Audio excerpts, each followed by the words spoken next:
लोणंद शहरामध्ये निवृत्तीनंतर खडकाळ रानावर विविध फळबागाचे निर्मिती करून नंदनवन फुलवले।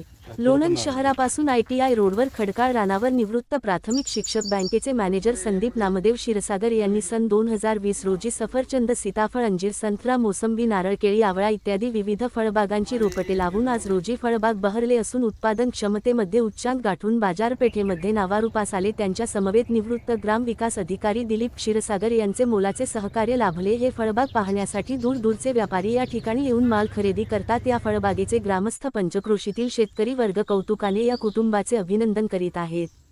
बातमीसाठी श्री दिलीप वाघमारे, लोणंद। मुख्य संपादक शौकत शेख।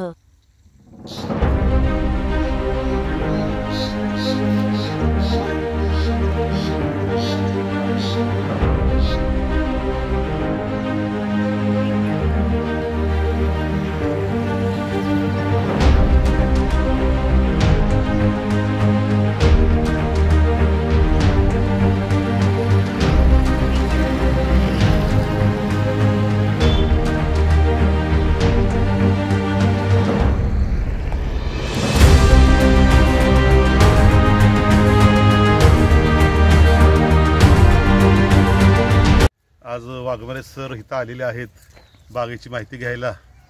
तर ही आपली लिंबाची आणि नारळाची बाग आपण 5 वर्षापूर्वी कोरोना काळात केलेली आहे टाइमपास म्हणून, आणि त्याचं फार चांगलं यश मिळालेलं आहे।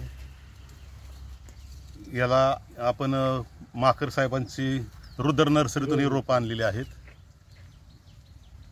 आणि रोपं अतिशय चांगल्या प्रकारे त्यांनी दिलेली आहेत आणि मार्गदर्शन त्यांनी चांगलं केल्यामुळं आज आपण 3ऱ्या वर्षापासूनच उत्पन्न घेत आहे। बाग आपण लावल्यानंतर 20 साली लावली कोरोनामध्ये, आणि 22 ते 20 पासूनच ह्याचं उत्पन्न चालू झालेलं आहे। चिंच आहेत, नारळ आहेत आणि लिंबाचं तर आहे। मेन बाग लिंबाचीच आहे। 200 झाडं एकरमध्ये बसवलेली आहेत आणि फार चांगलं उत्पन्न आहे।